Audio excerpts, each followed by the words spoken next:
the competition for you, has that really changed anything when we're looking at how far along you are now? No, I don't think so. I think it's just going back to the basics and the fundamentals. Not really changing anything, but more so improving from the things that I've done wrong throughout the week. And Saturday is usually the best opportunity to show coaches, whether you're a freshman or whether you're a senior, an opportunity for you to show them what you can do, and show them how you've progressed, throughout the week. And it's game time. You don't have the coaches on the field with you trying to correct you. You just go out there and you execute what you've learned throughout the week.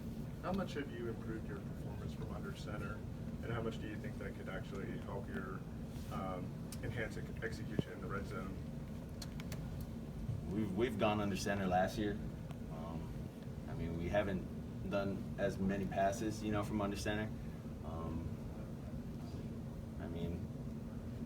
If we have to do it this year, I don't see a big problem with it. We're just going underneath center, grabbing the ball from the center and dropping that this time. So, it's pretty much the same thing.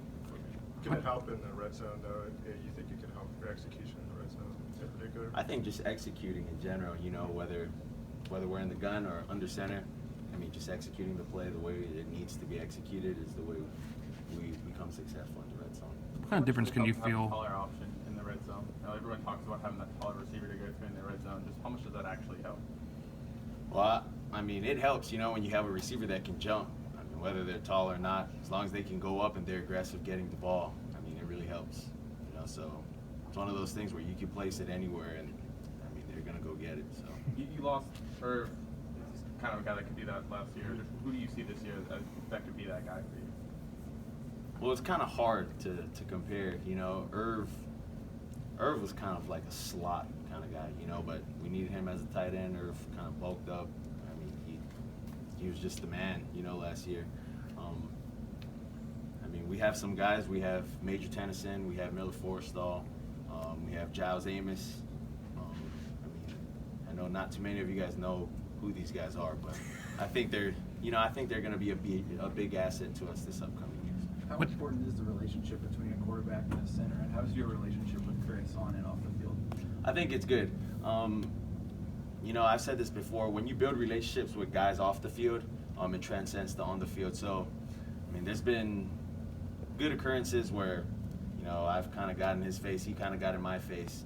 But, after all of that was said and done, when we come back to the sideline, it's, hey, how was this? Was this good? Was this good? And it's just a normal talk. But throughout the heat of the moment, I think that's when respect comes, and you can only do that when you build relationships off the field. So transcends to on the field, and I think in life. When you get in each other's faces like that, what's that normally about? What are you talking about there? Well, it depends. Whether it's messing up the protection, trying to get the ball snapped quick, not getting, the calls to the line, in time, and if the coach ends up yelling at, him, they could get mad because I didn't do my job, and, just many things. A lot of occurrences. You hear about taking extra reps with the receiver. Do you do that with the center? Do you kind of take extra reps against familiarity? No, not really. We take, as quarterbacks, we have a quarterback center exchange before every practice. So we have the opportunity to get reps with Chris, then we have Emil, and then you just go down the line with all these other guys, So one guy goes down, the next man up, just like that. There's a stat out there where your completion percentage is 20% higher when you actually have less than 2.5 seconds to throw the ball versus having, more than 2.5 seconds. And is there an advantage to getting the ball out quickly in this particular offense, you think? And is that, you think, why the completion percentage is so substantially different? I'm not too sure. You'd like to get the ball out quick if you can. I don't want to be taking hits anymore from these big guys, so you'd like to get the ball out of your hands as quick as possible. Sure. But then, you got to think of it in a different perspective. If there's a guy wide open, there's someone about to hit you, you got to take the contact. You got to be courageous about it and make the throw, stand in the pocket, and take it. It just really depends. How did the scrimmage go for you in the offense? How did it go? I thought it went pretty well. I mean, there's always things that we can learn from, knowing situational awareness. I mean, understanding what to do while we're in the red zone. You know, just little parts of the game that we can improve on, as well as our 2-minute drill. So, Considering it was the first time you guys were all together, was there anything in particular though that you liked? that I liked, I liked that it wasn't script. Practices are script, so I mean, I feel like the defense matches all our plays every time we go out there. So it's a little hard for us to get open, you know. But come time to the scrimmage, I mean, there's no scripts. OC can call whatever, the DC can call whatever. So I mean, it's a lot better for us. You've talked about the kind of the transition to the full field reads this year. What's been the biggest learning curve there? You know, biggest just kind of thing you've had to adjust to, and how much can that you think that open up the offense with so many talented wide receivers?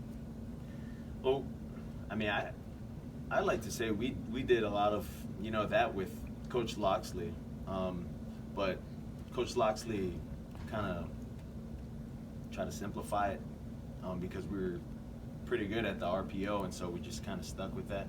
But I mean, it's no different from when I was in high school, you know, working full progression read, and then I had the opportunity to go to the Elite 11, learn from those guys, and I mean, it just all transcends here. How much quicker are you going through the progressions and just making decisions? I mean, I know that's an emphasis that I mean, Coach Saban seems to emphasize. I mean, I'm just taking what the defense gives me now. I mean, if they're going to give me the first read, I'm not going to pass it up. You know, never go broke taking a profit. So. What can having 4 wide outs all in the field at the same time? What can that do for this offense in particular? Knowing the talent you have there, can it really open things up a little bit? Oh yeah, it definitely opens things up. I mean, when you have 4 fast guys out there, when you have Jerry Jeudy, Henry Ruggs, Jalen Waddle, Devontae Smith, I mean, these guys aren't going to play man; they're going to play zone. I mean, if they play man against these guys, then we got to go out and torch the defense. And I mean, they're going to play zone. It opens up a lot of the run game. And then when they end up stepping, you know, into the box, I mean, then that's time for RPOs, play actions. It just opens up everything. So. A couple more. Najee and Brian improved as blockers, being able to protect you out of the running back position. Oh, they've improved a lot. I mean, it's been different because of the playing time that they've been given, but you know, I think they've done a tremendous job. You mentioned, I don't mean getting in face, but you seemed in the open practice, it looked to me like you were maybe taking more of a role in kind of getting people in the right place. In the beginning of the practice? I think the open practice they saw. In the open, yeah. in that Saturday practice. Talk about the leadership. Not the scrimmage, but the other Saturday practice Like that we got to watch. I know what you're talking about. Well, I mean, it was just the beginning of, you know, kind of reinstalling everything, plays, formations. So you can't really expect guys to know what to do right away. I definitely think this is what camp is for, you know, so when Saturday does come, you know, like this past Saturday, I mean, I thought everyone was tuned in. So, I mean, it's always good to, help put everyone in the right place, you know, telling them where to go, what to do, understanding why they got to do it, and making them know that that's going to be the reason as to why we're going to become successful as an offense. We talked